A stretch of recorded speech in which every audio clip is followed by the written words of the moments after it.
Two men who know the angles, uncover and untangle all the questions and the webs left out to tangle. Be in 1962, last Wednesday's afternoon, they'll bend your ears with reckless self-abandon.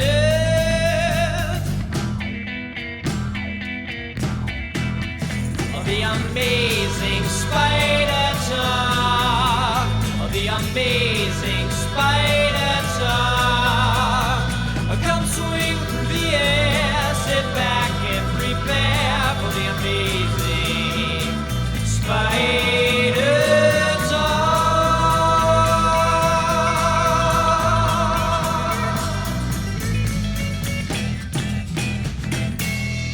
Hello, I'm Dapper Dan Gavosden, and I'm the founder and editor of AmazingSpiderTalk.com, and I own every issue of Amazing Spider-Man, including the annuals. And I'm mischievous Mark Giannacchio, the founder of the Chasing Amazing blog, author of 100 Things Spider-Man Fans Should Know and Do Before They Die, and I too own every issue of Amazing Spider-Man, including the annuals, but the annuals don't count, Dan. Well, everybody, thanks for joining us for a special Amazing Friends episode of the all-new Amazing Spider Talk. We hope you enjoy this podcast and that it provides an intelligent conversation between two fans and collectors as we look at the Spider-Man comic universe in a bit of a bigger picture. If you want to learn everything we know about Spidey, why not subscribe to our show starting back with the first season?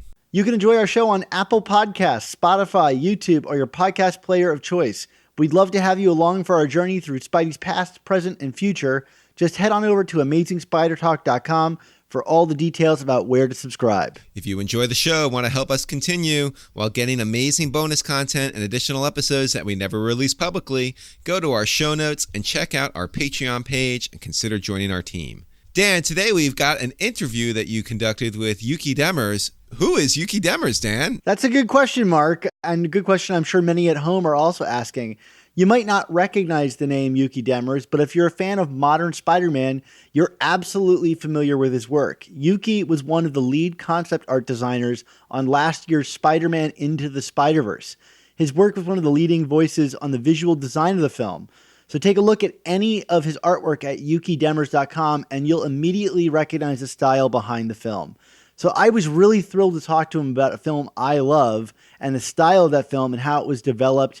And, Yuhki's ultimate role in the film itself, from designing the environments the characters fought their way through to choosing the costumes in Peter's lair. He was the guy behind so much of that. I was really excited to talk to him, and I think if you're a fan of that movie, you're going to love this interview. That sounds really awesome, Dan. That sounds like a great get. So why don't we get right to it and hear our interview with Yuhki Demers. Well, now let's meet one of our amazing spider friends, the kind of guy who goes to other friends who recommend. Find out about the things they created. You'll love them so much that you wish you dated. But you're just friends, they're an amazing friend. A friend, a friend, a friend. They're an amazing friend. I am joined by my friend here, Yuhki Demers. Yuhki, can you tell us a little bit about yourself? Why are you on the show today, and who are you? Hi, I'm Yuhki. I guess I'm on the show today because of a movie, Spider-Man Into the Spider-Verse. That's a pretty good reason, yeah. So essentially, I guess you could call it concept art, even though that's not what my paycheck says. We refer to ourselves as visual development artists. I think it sounds a little fancier. We did talk about Seinfeld a little bit, and there is a Seinfeld joke about titles and men that I'm not going to do here, but it's a fancier version of saying I was a concept artist on SpiderVerse. What, I'm not going to ask you specifically for your title unless you really want to just drop it down there, but what was your position on Spider-Man Into the Spider-Verse? What was in your purview? So my official title was visual development artist. You can break visual development down into basically two sections, character design and everything else. I did a little tiny bit of character design, but mostly everything else. And when I say everything else, I literally mean everything else. In an animated film, everything is designed from the street surface to the sky. So an artist like myself, a visual development artist, will have to do a design pass on that. I have a presentation that I've been doing at Sony for, we get groups of kids come in, they do a tour of Sony, and I give this spiel on what visual development is. And the first image that I show is a painting texture of a New York street with part of a sidewalk and part of like a sewer grate. And that is the first thing I show them because that's most of the job, is figuring out what is the world going to look like, even something as mundane as a street texture. So, like, you know, in something like Into the Spider-Verse, I can only imagine that, like, this is the kind of film that requires more of this visual development than, like, any other film that I've seen. Yeah. And that's, honestly, I think one of the great appeals of the film. Can you speak to, like sure. how small does that go? Yeah. Are you designing, like the way that things move and how that motion blur works? Is that outside of your realm, or are you more in that's like a little outside the my realm? physical objects? Yeah, it's more. I guess my main responsibility in this film was mostly set design. So Miles' dorm room, the spider hideout, which I designed with one of our art directors, Patrick O'Keefe, Aaron's apartment, Aunt May's house, the 2099 lab, a bunch of other things. But those were the biggest things that I did. But you're exactly right. In this film, there was a lot more work because everything in animation had been moving towards more realistic textures, more realistic lighting. You know, you see, if you've seen Moana, the sand looks like sand, the water works like water, and it looks like water, and it reflects light like water. Everything has been moving towards realism, or a stylized version of realism in terms of lighting and texture. And this is the first time where a studio was completely behind this crazy idea of making a film at this scale look completely different and new. So it meant there was a lot more work. So typically, if you're designing a table, for instance, in an animated film, you might draw the table and roughly paint it, and then cut out a picture of a wood texture from the internet and tell ImageWorks, this is what I want this table to be textured as, this wood texture. And they would, depending on how important that prop or that table is, they would either just use something they had laying around, or do something more based on a real wood texture. Whereas in SpiderVerse, it's like, no, our wood texture is a bunch of kind of random color patterns that it's hard to explain. Let me just do it. And that's what we ended up having to do, is a lot of the textures were just done by hand.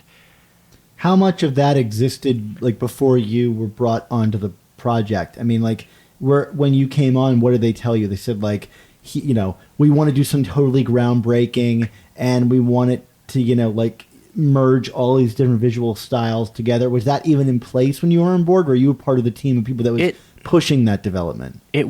I came on maybe a year after the development started, and it was definitely at the forefront of everyone's thinking. This is going to be new. This is going to be different. It didn't really start to solidify until maybe 2 months after I got there. We had an artist that was working on the film originally, Alberto Mielgo, who had this amazing graphic take on painting and the way that he painted, which was very graphic and observed. And those were what we that was the jumping off point for what we eventually ended up making with the final film. So no, we basically had to make it up as we went. And how has that changed, things at Sony? I imagine doing something like this is a lot of extra work, but I imagine the animators and everybody on the team was so excited about this because, honestly, between you and I think animation and the style of animation we've been seeing has grown really stale. I look at Pixar's new film and it's really boring to me. Nothing about it excites me. Yeah. But something like Spider-Verse so shook it up. It's actually what animation is about as an art form. Let's do something different. That's why you use animation and you don't use actors. There was this weird, I can speak for myself, and I'm pretty sure this applies to the rest of the team, but one of the major themes in the film was anyone can wear the mask. And it sounds really nerdy and lame, but I think we all really took that to heart. And when your boss or a supervisor or director or producer comes up to you and says, hey, we're going to try this. It's never been done. I don't even know how anyone can do it, but can you try? And, they're like, I'll see you in 2 days and we'll see what we get. And you go home with this sense of, well, one, they trust me, to do something like this. And two, that it's like everyone had to step up and be that hero, right? You had to be Spider-Man. We had to be Spider-Man every day. And it was crazy because it was across the board. Everyone was doing their best at everything, right? So everyone from, and I'm not even talking just artists. I mean, everyone in terms of support staff, the amount of hours, the amount of overtime we had to do to accomplish this crazy thing, it's staggering. And That's at least what I was thinking about whenever they would give me something that I was like, I've never done that before. I don't even know if it's possible, but give it a shot. Do you feel a lingering effect from that now? Like, has it changed the studio culture in any way? It definitely has. I mean, what we did, so our VFX soup, visual effects supervisor, Danny Dimian, who's an awesome and a genius and has a team of geniuses, around him. Most VFX soups, when you work on something and you pitch them something crazy like this, they'll say, it's too much money. We don't have a year to develop the tools we're going to need to just do one frame of this. So there's no point in even trying.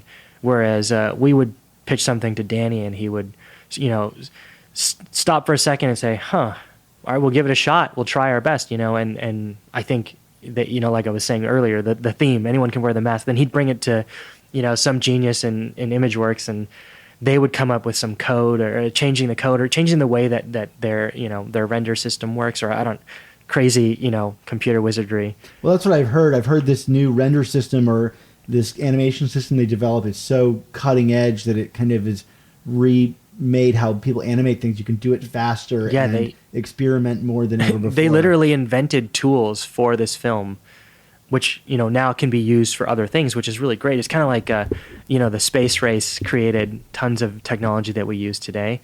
This has the same effect, right? So there's films in production now, other films other than SpiderVerse, that are using technology that that ImageWorks developed for SpiderVerse. They won all sorts of awards for the visual effects, and there was this thing that blows me away whenever I do these spiels at Sony. Every once in a while, I get to see the VFX spiel by Danny, and I forgot who did it, but someone created this thing that we call the Magic Cube. I believe it's been online, but it's essentially this moving graphic cube that we use to fill in background detail. So if there's cars in the distance or lights or advertisements changing, when you boil them down to graphic details, it's just different shades of different colors moving. And instead of trying to simulate that, we just embraced the graphicness of that idea, because when you see it, it doesn't really change what you're experiencing, even though it's drastically simpler. Because it's so far back, we accept it as what it should be.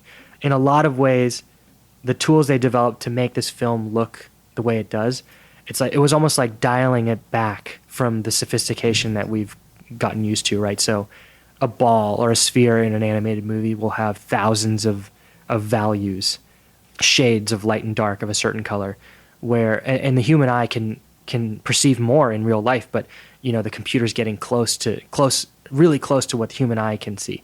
Whereas in SpiderVerse, we'd paint it with maybe 6 or 7 values. We'd say, well, you have all these, this nice gradient of values. Let's just do 7. And it's funny. It's like, oh, how do you do that? And it's like, well, you just turn the dial down. and the Magic Cube, it worked in a similar way, where it was complicated to think of, but the actual render itself was less taxing on the computer.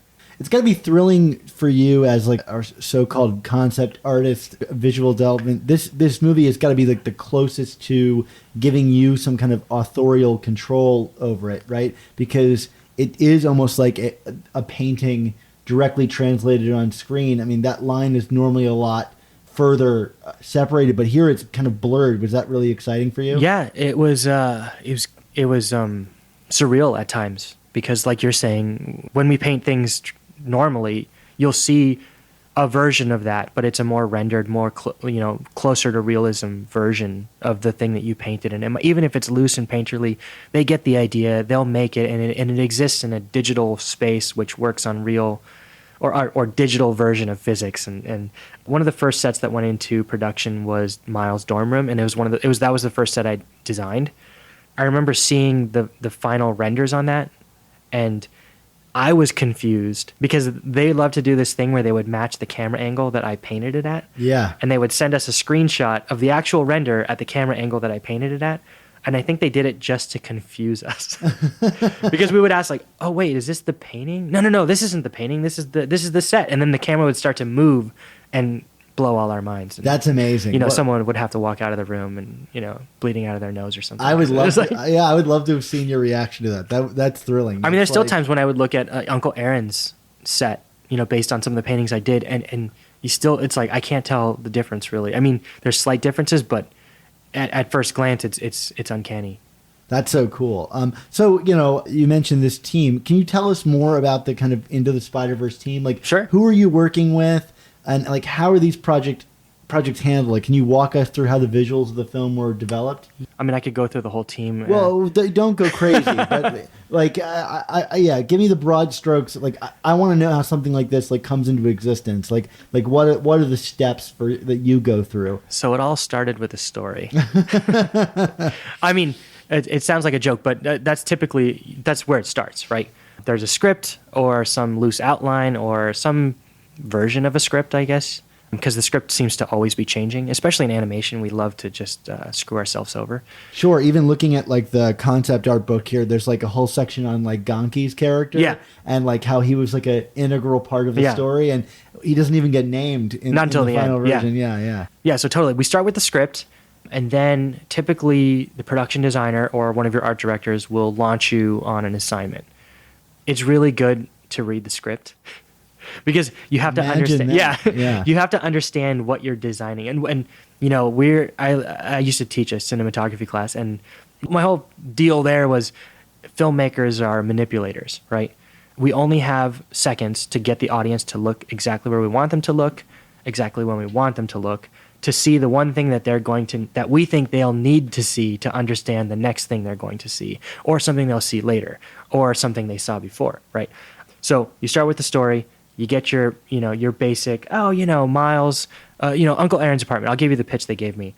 It's a teenage boy's dream. It's the place where he can do all the horrible things that teenage boys love to do. Listen to loud music, play video games, throw knives, do karate, eat junk food, lava lamps. And that was the pitch that I got. But then also, in context of the story, you start to see, and this is in the art book, I wrote something that was like, it was the one place Miles goes to escape responsibility, and in the end, the only place he can learn it. Yeah. And I remember I said that to Peter Ramsey, and he was he was like, oh yeah, that's exactly it. But it was because I read the script and I had an understanding of how it needed to function in the film. That's what sets off the design, right? So let's talk about that, like, setting, right? Sure. So for example, you're talking about the script and how you design that. I mean, that apartment is stuffed full of like little details. Oh, yeah. I mean, things that like you really only notice at the 10th time you watch it, like the picture frame with young Aaron and Jefferson, and you're saying like, you want the audience to focus on things, and like part of your job is designing this like lived in set where there's all these like little details and some Easter eggs thrown in here and there. How do you ride the line between, let's just say for this, just use this set for example, how do you ride the line between too much stuff that becomes distracting and just enough to make it interesting? So like, just for example, in his apartment. Yeah. How do you do that? I didn't know there was a line. So, you know what? I honestly didn't think about it.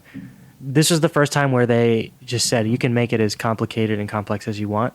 Right, but there still must be some things. Techniques. So the techniques that you use in this case, right? Because it was stuffed with tons and tons of backstory stuff. Like we had this whole backstory that we created for Aaron that he used to fight Muay Thai. So there's a lot of boxing and Muay Thai paraphernalia around. There's posters. There's a photograph of Aaron in his heyday fighting Muay Thai. You tend to control what we're seeing with lighting. Right, so his set was lit in a very specific way. Sure.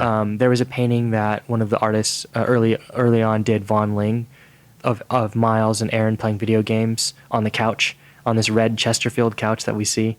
It was amazing because the painting was lit by the TV. Oh wow! And so that kind of sparked this whole thing where maybe his apartment can be lit by the TV, or we can have almost like club lighting. And you even designed like a whole faux video game for that television, which we never see, right? We see Donald Glover. Yes, exactly. Yeah. Originally, instead of Miles, I think Miles is doodling in his sketchbook, talking about meeting a girl, and that's when he gets the whole, hey, this is how you talk to a girl. I can't have no nephew out there with no game or something like that. Originally, they were doing that. They had that conversation while playing a video game, and Aaron was going to be losing to Miles in a SpiderMan fighting game. So yeah, it's crazy the amount of detail and the amount of work that went into just that one set. So after you're done with it, then what happens to it? So after I'm done with it, then my production designer, Justin Thompson, who's amazing. His philosophy on design and visual development artists is that it's our job to really own it and carry it through to the next step. So we would take it to a handoff meeting where we're handing it off to Danny and his team to actually create and make in a real 3D space. And so we'll have a kickoff meeting where all of the heads of the departments that need to be there, that are going to be creating this space, are there, and I'm there, and the production designer, art directors are there, and we kick them off on the space and answer any questions they might have. And then they take it and they model it and they get it as close to the painting as possible. And then they start lighting and texturing, and that's where it gets a little hazy for me. That's where it gets a lot more technical. So how was the vision for SpiderVerse described to you early on? I mean, you said a little bit about this, but like, what did you understand of it, like, and how were they communicating it to you before you started your work? I think it was Phil who said, why do we... They pitched me on why they were making it, right? Because the first question anyone ever has when they're like, hey, we're making another Spider-Man is, we have so many, why even make it, right? Or what's going to set this one apart from all the others? I think this is, the 8th or 7th Spider-Man film? Something like that. Yeah. So the second... Because it was so secret at Sony, and I was working on another film before it, we didn't even know what it was about. And then when I got on and they were like, it's a Miles Morales story, that's when, I went crazy.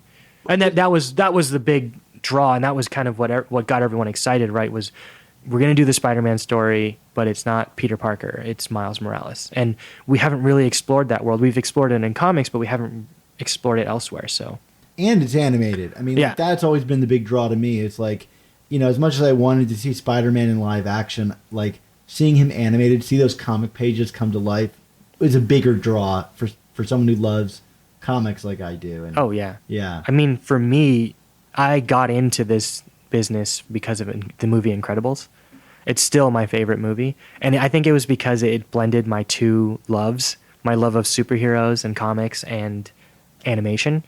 And when I found out that this thing was happening, I had to be on it. Well, let's talk about that because, like I know you, decently well now, and I know that you're a big Spider-Man junkie. Yeah. I'm curious about your history with the character and like how you, like, were you brought onto this team with the knowledge that you were a Spider-Man junkie? Not originally. No, okay. I got on artistic merits. I wish being a Spider-Man junkie was a merit to being hired for anything. And then I would be much more employed. Yes, and then they find out, oh, this guy knows he knows some stuff about Spider-Man. And my personal journey was Spider-Man was my favorite as a kid, and my brother's favorite, and I think Spider-Man is a lot of people's favorite. He's always been there, but then I got really into Captain America. I have 2 Captain America shields at home and way too many Captain America figures and comics and all that stuff. I think the Civil War event, the first Civil War in Marvel Comics, like really cemented my love for Captain America. And then the film started coming out, and Brew Baker's run is really incredible. It is amazing. Yeah. And that's kind of where I was living comics-wise for a long time. And then finding out, and then there's when Spider-Man, spoiler if you haven't read Civil War, when Spider-Man leaves the Stark side and goes to the Captain America side, that's when I kind of rediscovered him again. Good run to rediscover. Oh, yeah. Too. Like JMS's run is really incredible. If you forget about the last few storylines. Yes. Like you were able to write a lot of like kind of little detailed Spider-Man wise into the story you've described to me. Is it safe to say that a lot of the kind of like Easter eggs and things are things that fall under your purview? Yeah, I'd say yeah. Yeah. But you know what? Everyone put a lot. Yes, of course. And even people beyond the concept or visual development or writers, people and ImageWorks put in their own, Easter eggs. I think in the Kingpin fundraiser scene, you can see like the 3 visual effects like gurus.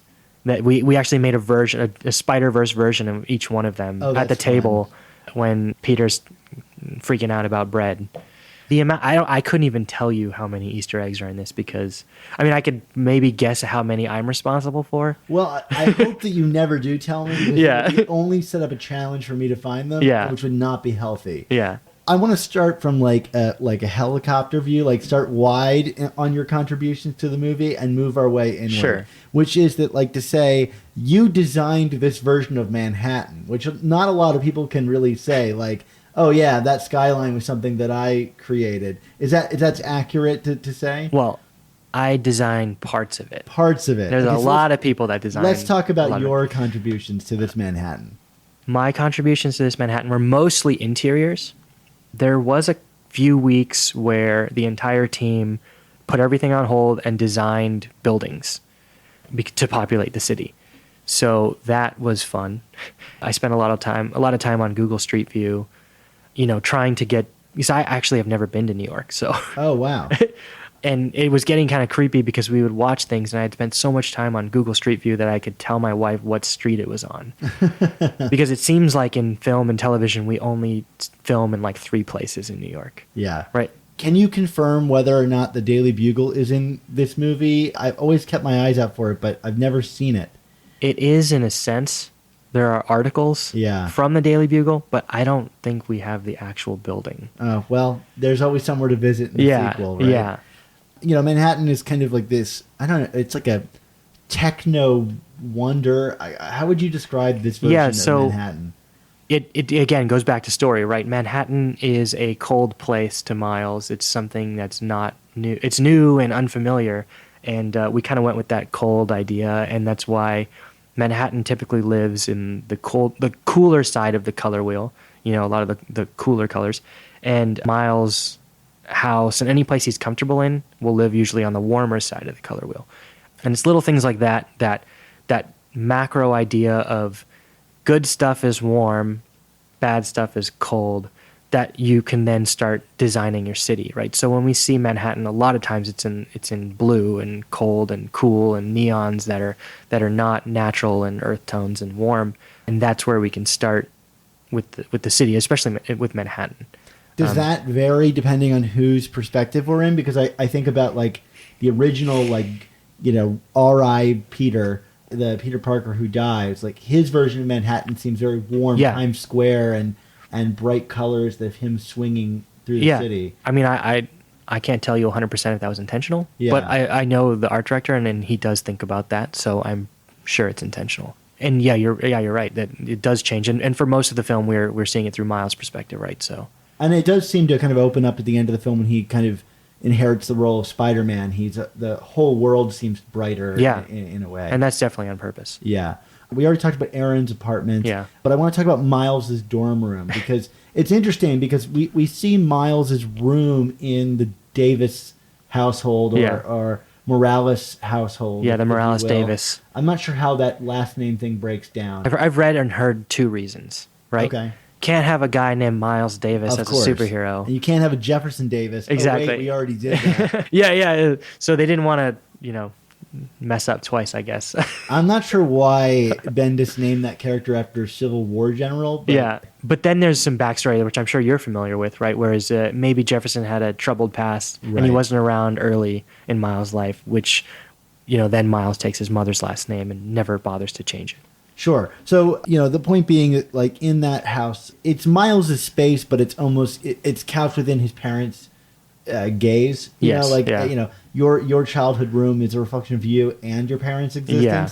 But the dorm room is very much Miles, and with a heavy presence of Genki's. Yeah. The unnamed Genki's obsession with Spider-Man. Can you talk about that design for that room? First off, anytime I can sneak in a Spider-Mobile, I will. Yes, I think this is a good practice to have. Yeah, because I think the idea is ridiculous, and I love it. Yeah. So before I start talking about it, but actually, the dorm, you're right, it's the first time Miles gets to do his own space away from his parents.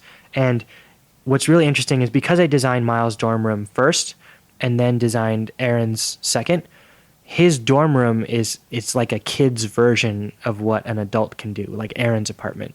It's like the proto spider cave in a way. Yeah, exactly. So Miles has, Aaron has these gigantic, larger than life speakers. He's got video games. He's got, cool stuff everywhere.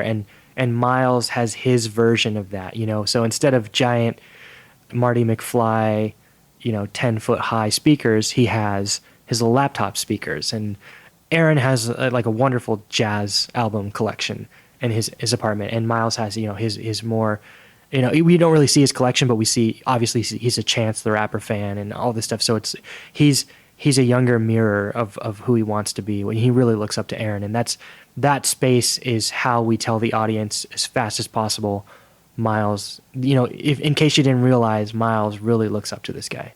And how does something like the plot of the story like influence your design of that space? Because ultimately you have to have like, what is it? It's like 5 or 6 spider characters clamoring around on the ceiling and things like that. Does that alter how you design a space like that? Or it definitely does. A way to make it work? It definitely does. Sometimes it's like you're saying. Sometimes you design it and then you make it work because they just decide to do something later. And in the fitting in the 5 spider people in there, that's kind of just a happy accident, right? It's just funnier that way when it's a tighter space.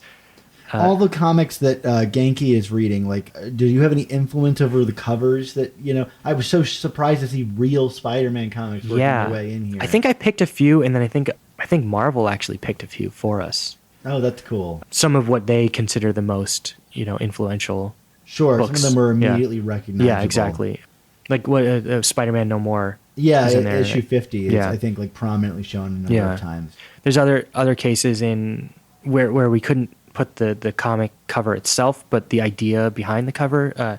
So in Aunt May's house, there's a wedding photograph, Peter and MJ, and I just used the composition from, I forgot what issue it was, but the marriage Amazing issue. Spider-Man Annual number 21. Yeah, and it's an iconic image, right? And so we used that, and we'll try to sneak in as many homages or Easter eggs to the source material as possible. This is probably completely outside of your choice, but there's another famous marriage related to the May Parker household in the comics, and that is May marrying Dr. Octopus.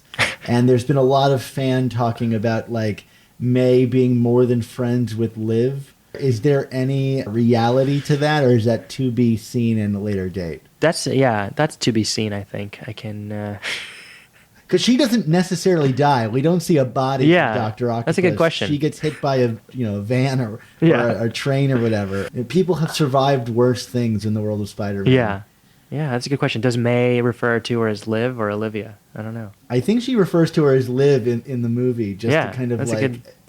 My read was always she's just like, oh, like I hate people that like have nicknames like this, but like there is a certain implied history between Otto and May. Oh yeah, it's a great device too, that the Liv Olivia thing, right? So let's move on to the Spider Cave. Probably the best like location in the movie that you had a large hand to play in the design of this. We called it the Spider Hideout. Got it. Okay. You know, it's cooler than a Bat Cave, I think. I think you might be right. But it doesn't have a giant unit of money. We tried to sneak in a giant quarter just to 1-up or 24-up or Batman. A T-Rex. Yeah. Maybe, yeah. So the Spider Hideout, it was essentially, I mean, the way that served the story was, it was to tell the audience that this Earth's, you know, Miles Earth's Spider-Man or Peter Parker had devoted his life completely to being a superhero, to being Spider-Man.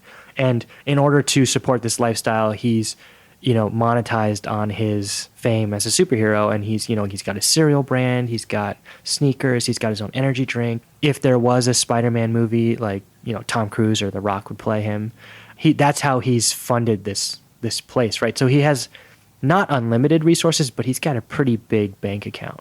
That's really interesting that you put it that way, because my read was always that like he was a little full of himself. Well, that's the surface read, and it's exactly what we intended, right? Right, like a Bruce Wayne. It's you see like, what an like egomaniac. He's got all this merchandise of himself all over his office, and then you realize, because we always referred to this guy as Perfect Peter. Yeah. Or R.I. Peter. Yeah. But you realize that beneath the surface, the shallowness of his commercialism is a guy who's devoted his life entirely to fighting crime.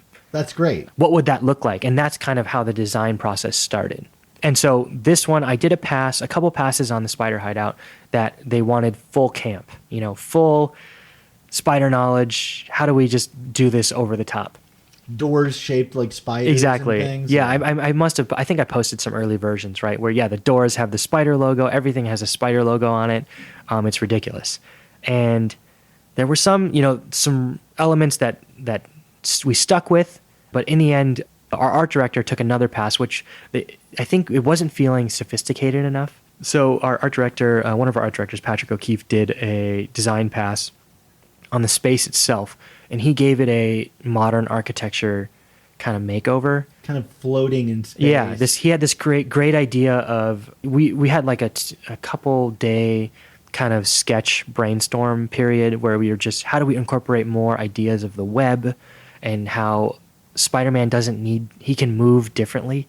So he doesn't need to have stairs. He doesn't need traditional office space layouts. I love how so many of the platforms in there seem to be, and I can't even begin to imagine how this underground cavern of space even exists. Yeah. I love that so many of the platforms are being held aloft by what seem to be like metallic webbing. Yeah. That's holding it up. It's such a so then great Patrick small came up detail, with this amazing kind of architectural modern web strut language with as many or as little platforms as we needed. So then we saw that, everyone loved it, it was great, but then he said, oh, we need some of that cheesiness back, some of the camp, right? And so then they're like, all right, Patrick, you move on to something else. Yuhki, go nuts. So what are some of your favorite like items in this space? Because it is, like you said, chock full of like campy fun. I just think it's hilarious that he drinks out of a mug of his face. I love that he has a guitar. I snuck in, it's super small, but he has a photo of himself and Obama, walking the White House grounds. It's got those series of like weights that seem to be handcrafted just for him. Oh, I was very specific that it had to be, canonically, he has a weight that he can bench press, right? That's kind of like amongst nerds, we talk about, strength levels in comic books, and it's always measured in the tons. Right, so he's, I forget where he falls, but it's different everywhere you look. But I think he can press, they never say bench press. He can bench press, I think it was like 10 2 tons or something like that. I thought it was closer to 10. Maybe it's 10. So he's got super strength, but he's not Hulk strong, which Hulk is like 100 tons plus 100 to unlimited, right? Sure. Depending on how mad he is. I want to ask you about a specific thing on the wall. There's this great moment where he's got this web mapped out of all the villains and how they're connected to each other. Yeah, the murder web. The murder web. And, there's a number of villains that don't actually make their, like, appearance in the movie on the web. I'm trying to remember if Shocker made the final cut. He never... Yeah, I don't know if he did. The one that really stood out to me was the Rose, who is Richard Fisk. And, in the story of the movie... Richard Fisk and his mother get killed in a and car. That's part of the reason Kingpin is doing what he's doing, right? Right. So, I mean, is that something, like, I'm not even speaking about, like, SpiderVerse 2, which, like, if we get into that, great. I'll be happy to enjoy the fun ride of seeing the Rose in a movie, which is a character I love and never thought would be in a movie. Was that something that, like, you snuck in there and then, like, was put in the movie, like, not thinking of the ramifications of what that potentially means? I mean, it definitely came up, the ramifications of what that could mean. And I think it's fun, one, to put things in there that you may pursue later, or they could mean something completely different later. So it's, or they just could be meaningless. But it's always fun to have these points that you can web off from. Yeah. Excuse the pun. I'll excuse it. I have a Spider-Man podcast. Yeah. I think in the Rose's case, it's too early to tell. Yeah, no, it's just exciting too early, for me, yeah. It's fun to put, and then stuff like that where I just put it in there and people point out, oh, that's, Richard Fisk, and the whole thing's about that kind of, well, we don't know how deep into alternate realities this version of Spider-Man has gotten into. We don't know if any one of those photos on the web is another reality's Richard Fisk. Sure, it could be anybody, right? Like the Prowler isn't Hobie Brown. Exactly. Yeah. I'm curious how much research goes into this on your part in regards to things like, there's the Spider-O's, and there was really a Spider-Man cereal once, and the design does not seem similar, but then there are toys featured in this that are real life things that have popped up and that are a real nerd. I think the research part is my favorite. Yeah, I'm sure. Right? A lot of the toys that are in the film are toys that I own. There was an earlier version of Miles' dorm room where you could see Genki's action figure collection. It's a blend of my Spidey collection and my brother's Spidey collection put together. So the research part is fun on that. The highlight of the room, I think, is the spider costumes or the spider suits are the design of it is great. Like, I've never seen them presented in such wonderful fashion because I don't think Spider-Man's ever had a display case. But you really got to kind of like run the whole span here of suits. You know, it took me a couple watches to like notice that some of them were in there. I mean, there's like the Secret Wars suit. There's like the stealth suit in green mode. Like some of them barely show up. And in your artwork, there's even more that aren't included. So let's just start there. Yeah. Are there some that you wanted to include but you couldn't? Like, I can't help but notice in your artwork, there's the bombastic Bagman. Yeah. Who sadly is not in the film. For some reason, couldn't do that one. Because it's Fantastic Four related? Yeah, I think maybe that's why. But there's two versions of that suit, or if you want to call it a suit. The one with the Fantastic Four suit and the bag, and then there's the shirtless orange pants Bagman. And that's the version I went for. And all of this stuff is always, you know, back and forth with legal. So there was probably 5 or 6 suits that I wanted to put in that I had to swap out for something else. I'm sure you can't do the what if #1, what if Spider-Man joined the Fantastic Four suit, right? Yeah. It's got the 5. The Future Foundations one. Spider. Have you seen that one? Yeah, that's the black and white one. Yeah, I wanted to put that one in, but of course, I mean, some of these are not even worth pursuing because you already know where it's going to go. I thought we could get away with the bombastic Bagman, but you know what? We might now, since the first one was okay, some people saw it, we might be able to do that, I think. But there's some like cool ones like the Spidey suit, which is like from What If, the one when he's got the cape and things like that. Are there favorites of yours that you managed to squeeze in? So going back to, I don't know if I really ever answered your question. So sometimes when you're designing a set, certain things need to be there. So you'll have a list of things like, oh, in this set, we have a joke about a cape. So there has to be a suit with a cape on it, right? So I knew that. Then I started thinking, why would he have a suit with a cape on it in his hideout? I was like, well, maybe if he collected all his suits over the years, we could sneak in a suit with a cape and it wouldn't seem as, weird. So that's when the whole idea of having like a Hall of Armor, a la Iron Man in his hideout. And then that's what opened up the whole, the fun part of picking. I'm sure they were very excited about this idea because it was amazing that they can sell 1 million toys. Yeah, and also I was super excited. I put in every version the PS4 Spidey suit, and I was super excited that we were able to do that. Yeah, and that is cool. And again, it's like the second one's coming out. We don't know we don't know what the second one brings, and I love how these suits. Like the photo of the rose can be a starting point for something. Sure. I mean, you've got like the first 2 versions of the MK suits. You've got the Secret Wars suit, the Electro Proof suit. There was one that took me ages to discover where it was from, and to the point that I was like, this can't even be intentional. Like, I wonder if it's the one, if you know the one I'm talking about. Yeah, I do. It's the all red suit. Yes. I finally read that comic, and it was after a conversation with you because I just saw photos of it online, and I couldn't even find where it was in comics. How did you find photos of it online? I mean, like, I'm no joke. I put my whole team of people to work on this. Okay, there is a Mondo poster of all the spider suits through the years. I own that exact poster. Yes, and there's one that just says the Spider. Yeah. And it's all red. And I didn't know, and you pointed this out to me, that it's a symbiote suit. But then I rationalized it in my mind. The way that I rationalized it being there and not being moving and alive was, after Peter got the symbiote and he discovered how cool it was and people realized how badass he was, and then he lost it, he started wearing the black suit, which was supposed to look like the symbiote suit, right? So that was my reasoning, right? It's like, even though that's an alt-world version that's kind of evil, or is it like, I kind of forgot the backstory on it, but it's like if Spider-Man were Carnage kind of thing. Yeah, right? And he's like mentally ill and crazy, and he dies. It's from Exiles number 12. Yes, that's exactly. Yeah. I mean, I didn't know that. The funny thing is, because when I saw that, the only reason I recognized it is because of that Mondo poster, because I own it. And I thought, the guy who designed this, before I even met you, I said, he must have just looked at the Mondo poster and pulled it, because no one would remember this Exiles we got comic. to a point where I think they cut Bombastic, and it's like, oh, we need a suit. I was running out of suits. Right. And different suits have different tie-ins with different heroes in the Marvel universe, which we got to stay away from. Right, Right. you can't So do Hulk, you start can't- running out of suits, and it's like, oh, there's an all red one, and it's like that'll be pretty easy to do.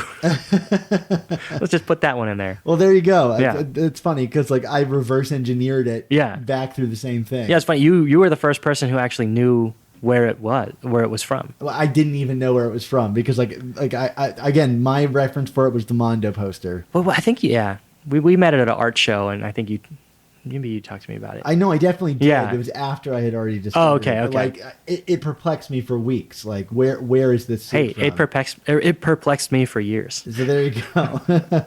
or maybe a year. That's very cool. I mean, are there costumes that you're like looking specifically for, like to include in the next one? You want to work your way through the MK series? That would be awesome. I mean, there's certain costumes that I put in there, like the electro-proof suit, because I thought that one was really 90s. Yeah. And a lot of us kind of grew up on 90s cartoon Spider-Man. And the electro-proof, it serves a dual purpose, right? It shows, oh, this guy fought Electro. He's not only has he fought him, but he's excelled at fighting him because Right. he's made a whole suit to nullify his power set. I don't have another place to ask you about this, so I'm just going to get right to it. In Miles's room in the Davis Morales household, as he flips through the pages on his artwork, there's a giant robot that, in my write-up for the Hollywood Reporter, I said was Leopardon. And I know that you have some kind of legalese you have to say about it, but talk to us about Leopardon. So we can call it not Leopardon. Okay, that's fine with me. Because it's definitely specifically not Leopardon. But it is a robot, and it could be from Japan. Okay, that's fair. I don't know. It was just a fun... I mean, that's one of my favorite versions of Spider-Man because it's the Power Ranger Spider-Man, right? Yeah. Like I said, we grew up in the 90s. You can't escape Power Rangers. And putting those two together is platinum. It's better than gold. So there was like a tease from the directors that if the film reached $200 million in the box office, that Leopardon might make an appearance, and nobody really referenced that not Leopardon was in the film. Is there a chance that not Leopardon might appear? I think there's a good chance that Leopardon, not Leopardon, will appear. The inverse negative of Miles' drawing. Yeah. Think back to your order of operations, or 2 negatives. What? That's a positive, right? Yeah, I think so. Double negative. I think in so. grammar and in math. So a little bit less excitingly, but I'm sure still a ton of work for you, was Aunt May's home. You've talked about it a little bit, but like it is a really distinct style for this movie. It's almost San Francisco-y in its wholesomeness and cleanliness. Can you talk about designing that home? Yeah, so that home in particular is really, every other space when you're putting in Easter eggs and you're doing all this stuff, it's the nerd side of me that's filling this space with stuff that I just want to see. This is the first time, and I remember, I think I did the spider hideout right before this set, and it was like the coolest thing ever. And then, oh yeah, can you do this? She's not a grandma, but it's basically a grandma's house, right? So to me, to really embrace that assignment, I said, what is this place going to look like? And it's like, what does being a grandma mean to me? I know she's not a grandma, but she's of the grandma age. So what does that mean to me? What does that look like? And I started with, it looks like what I think a grandma's house should smell like, right? So it should smell like fresh baked cookies. It should smell like overused cleaning products. It should smell like there's one room you can't go in. That's the nice room, the clean room. And so from that, I pulled from my own, grandmother's house. And she lives on the East Coast. She's in Massachusetts, and she was really into toll painting and all that stuff. So a lot of the kitchen area is based heavily on my own grandmother's house. Oh wow! And the living room set is basically if my mother-in-law's house and my mother-in-law's mother's house became one. So what's really cool is so this is my wife's grandma, the mother-in-law's mother. She actually grew up in Queens. Oh wow! And so her style and her natural tendencies lend itself to a Queens nice living room, right? I mean, it does remind. I lived in Forest Hills myself. There is a certain familiarity. Oh, there. definitely. And when I showed her the paintings I'd done, she was like, "Wow, this is like my house in Queens." I find it so funny because I look at the Aunt May scenario with her kind of nephew's shed in the backyard that's full of Spider-Man paraphernalia. I feel like it's like increasingly representing my relationship with my wife. Yeah. Which is like, there's the place we spend time with the family, and then there's the cave, you know, in the Your back. nerd area. Thing. Yeah. Far away from everyone, that's locked at all times. It's got even a spider lock on it. Yeah, you know? so... Yeah, I mean it's definitely representative of my life as well. Yeah, so that space, if we're talking Easter eggs, is filled with just like personal Easter eggs, right? Can you get into that? Sure, like, yeah. So my grandmother, she painted these awesome tall, like wooden cut cats. So on above all the door frames, I don't know if it ever made it into the film, but I put these like wooden toll painting cats. Oh wow. And, you know, a lot of her stuff. And then I snuck in a photo of my daughter. It's actually one of the first ones you see in the film. When they open the door, it's on that weird side table thing near the front door. It's of my daughter when she was 2 picking strawberries. And, you know, all sorts of things like my brother-in-law's Boy Scout picture. I altered it to look like young Peter Parker as a Boy Scout. You know, my father-in-law has a flag that you get, you know, if a loved one served in the military, they get a flag, right? Which is supposed to be representative of Uncle Ben. So there's all these little details. Oh, that's funny. I always thought it was for Peter, like for his service to the city of New York. But Uncle Ben? Yes, Uncle Ben was in the Army, I believe. Got it. Of course, when a service member dies, regardless of how long they've been out of the service, they're entitled to this flag and this recognition of their service, right? Wow. So it came from a place that was real in my life, but also applies, I think, really well to Peter's life, right? Very cool. Yeah. I love seeing things Yeah, like so that, even if I'm not going to pick up on there's that. there's the nerd stuff and then the emotional nerd stuff, right? So this is like a little bomb for you, like, you know. Yeah, it was of Yuhki. Yeah. Oh yeah. I'm all over it, or at least my family's all over it. Emotionally, you know, I think when the movie came out, it packed this punch with something that you created. The Stan Lee quote image that, you know, opened up the film. Like, it was, when I saw it, like about a month early, that must have just been added because Stan had died like 2 weeks prior. Yeah. And I couldn't believe that it was kind of marshaled that quickly to be added to the film. Can you speak about that process? Sure. Yeah, it was the day after he had passed where we decided that we needed to do something. And I was also just in my own office doing some personal work to commemorate his contribution and his life. And I had to stop doing that because they asked if I could do this small tribute piece to put, I think it was at the end of the film, to put in the film, you know, to commemorate him and his contribution to not just comics, but to culture in general, right? And the way that he kind of shifted how we think about heroes, right? Stan, to me, as a creator and a writer, what made his work interesting is it was about the person first. And it was about the person and then dealing with being a superhero, right? Whereas when you look at a lot of the DC stuff, it's more about first we know we learn what their power is, and then we see how that affects them maybe sometimes, right? I think the most interesting character DC-wise is Batman because we get so much of what it's doing to him as a person. And then also, you know, all of his inclusiveness and awesomeness. Where that quote that's associated with it, do you know where that was pulled from? I think the producers and directors just had a meeting and they just decided that was the one.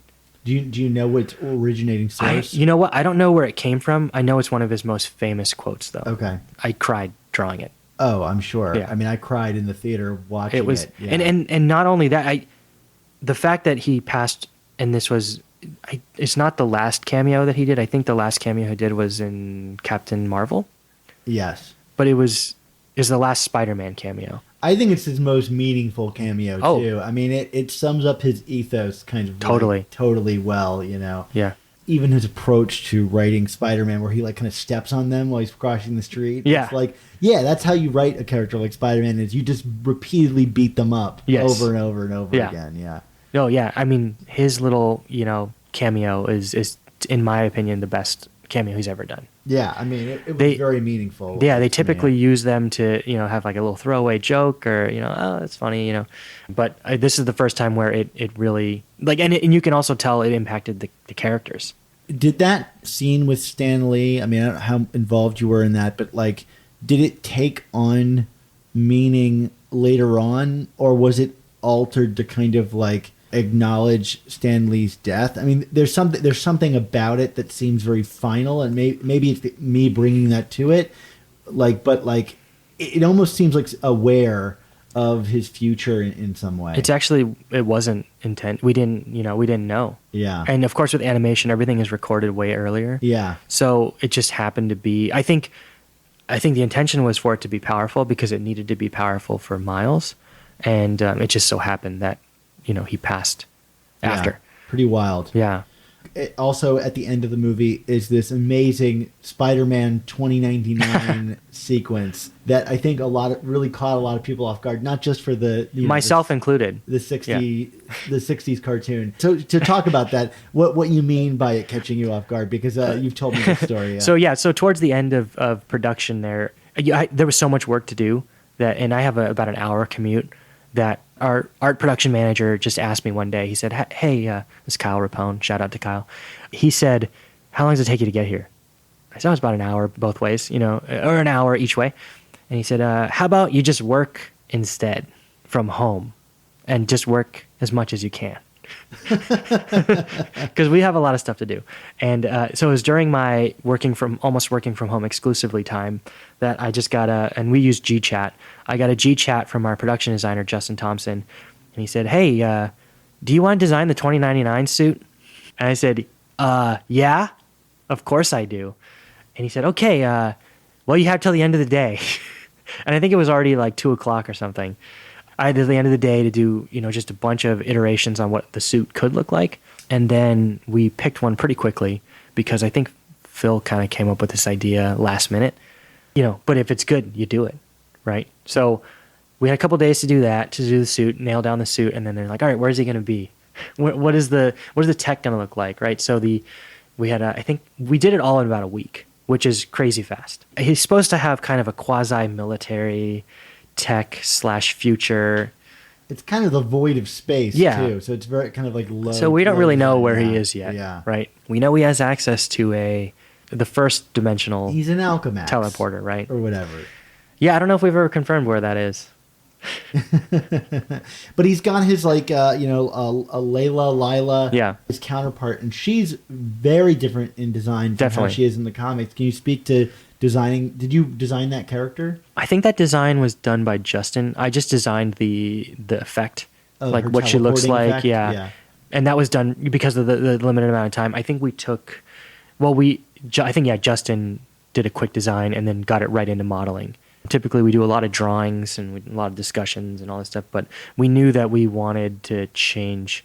It's kind of, I feel like she was modeled after Marilyn Monroe in the comics, right? And we kind of wanted to update that. It is weird that like a guy has like a personal kind of like sexy hologram. Yeah, it's a bit too chauvinistic, I think. Yeah. So we wanted to give that an update, and also it's like, we had some actors in mind and actresses, right? So yeah, well, I mean, they couldn't have chosen a better actor to play Miguel OHara than they did. I mean, his timing comedically is amazing. Oh yeah, well, I mean, and it's like, boy, like it doesn't take like a jump to go. That you should play him in live action, Yeah, I mean, I'm still amazed at the cast they were able to get. Like Mahershala Ali, how did he say yes to this? I don't want to have you dish on the Sony stuff because you're employed by them, but like it is baffling to me, and I'll just say personally that like. We hear all these reports about crazy things that you think will never happen, like an Aunt May movie, but like, where's the 2099 movie? Yeah. Who wouldn't want to see a Spider-Man Blade Runner movie? It seems like a no-brainer. Yeah. I'm not going to get into that. Well, Blade Runner is a Sony film, right? Right, exactly. Yeah. So like, just lean into it, Blade Runner 2049, I'm going to say better than the original Blade Runner. Oh, wow. That's fighting. Those are fighting words. I know they are. I feel it in my heart. There are people I'm not going to mention on the team because that film came out during the production of that movie, of SpiderVerse. Yeah. There were definitely two camps. There's your camp. It's better than the first. And then there was the opposite. And it got pretty heated. Yeah. I love Blade Runner, but put me solidly in 2049's team. Yeah. To bring this to a close, Yuhki, thank you for being so generous with your time. I ask everybody who comes on my show that's worked on the character of Spider-Man this question, and I think your contributions to the Spider-Man mythos, are equally great as many of the other people we've had on the show. I mean, these movies are seen by millions of people around the world, and these worlds become real because of the work people like you do. So what does it mean to you personally that you got to contribute to the legacy of Spider-Man, to work on a character like Spider-Man? It means a lot, to put it bluntly and short. One of the first books that I got as a kid, my dad got me How to Draw Comics the Marvel Way. Oh, yeah, a classic. I drew Spider-Man the most, for sure. And to work on something that you love and respect is it's hard to match. Then being able to contribute to that long legacy of amazingness is, even in my small way, it's hard to put into words. It's fantastic. Well, Yuhki, I should say amazing, right? Spectacular. Yeah. What fan are you? Yeah. Yeah. To his credit, he's wearing an amazing Yeah. Spider-Man Yeah. T-shirt right now. Can I say it's ultimate? No, that doesn't work. It is the ultimate assignment. Yes, it's the ultimate. It's the ultimate job. Yeah. So Yuhki, if people wanted to keep up with you moving forward, where online or wherever, how can people kind of like enjoy your work and keep up with you? Yeah, I tend to own. I need to do it more, but I tend to really. I finally updated my website. I put all my SpiderVerse work on my website. It looks nice. 9 months after the film came out, but Instagram is where you'd go. So you can find me. I think if you type in just Yuhki Demers or Ninja Yuhki, which is my Instagram handle that I will never change because it's cool. Yeah. It's not that cool. It's really nerdy. But yeah, that's where you can find me. And what about this book over here? The SpiderVerse book. Yeah, you should get that. I think there's a second printing now because the first printing sold out really fast. Yeah, the second printing has the Green Goblin on the cover. Yeah, which is really cool. Which it is cool. It's like tempting me to buy a second one. Yeah, I have. I think I had 6 books at one time, and I gave them all out. Yeah, and your work is peppered throughout really nicely. But go check out his website, everybody, because there's stuff that's not in the book. Yeah, that's on there. Like I love some of your animations of Spider-Man getting punched. Oh yeah, those are Green fun. Goblin, yeah. Yeah, we call those burst cards. Oh, I had to do a lot of burst cards in those home days. Well, thanks again, Yuhki. It was a blast having you on. Yeah, anytime. Well, thanks again to Yuhki for agreeing to talk to me about his work on Spider-Man Into the Spider-Verse. Please go check out his website, yuhkidemers.com. We put a link in the show notes. And go on, Instagram, Twitter, whatever, and let him know how much you enjoyed his work. I hope we can get him back on again for Spider-Verse 2, or whatever that movie ends up being called. Into the Spider-Verser, right? Or no? What is it? Into Harder? Oh my God! All right, enough. So Dan, besides awful movie titles, what's coming down the pike for our show next? What's going to be episode 11 of our season 3 coverage? Well, Mark, we've been talking about his work all season in some form or another, so we thought it would be prudent to finally talk about the work of Ross Andru, the kind of much overlooked, undersung work of Ross Andru, who we've been seeing the praises of, I think, on the show, but it's time for us to sing in a more concerted effort. That sounds awesome. Also, for our Patreon subscribers, be sure to check out our Patreon page and your podcast feed this week for a special review of Amazing Spider-Man number 33. But if you like Venom like us, then come for Dan's coverage of the Absolute Carnage event.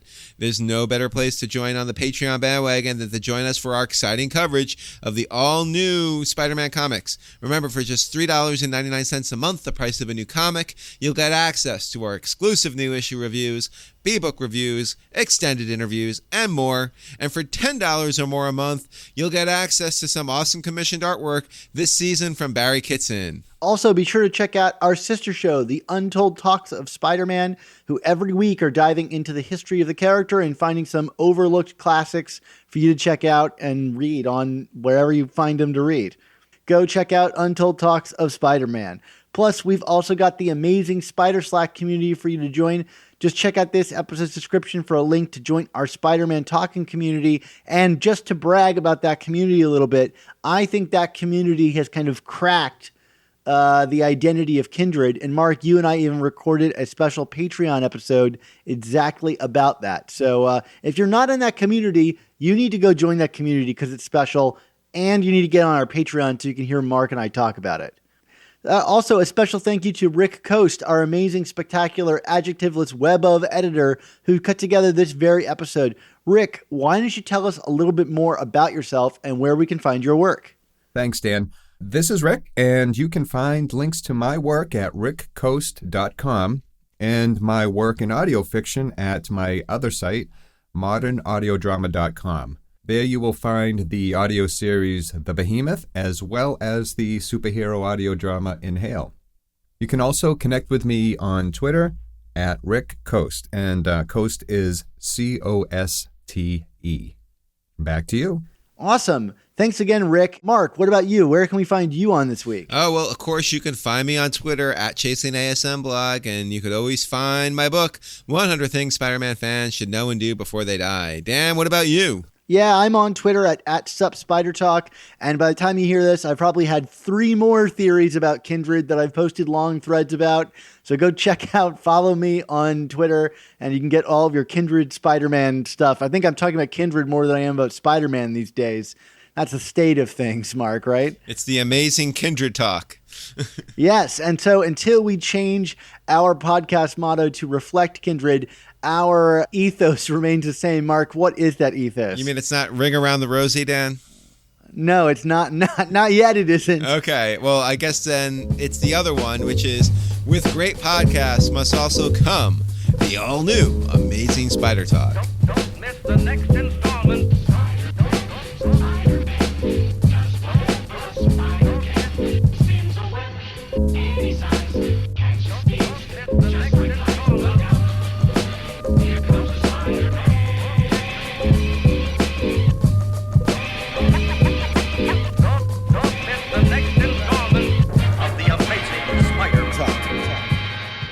Is this where we start singing now?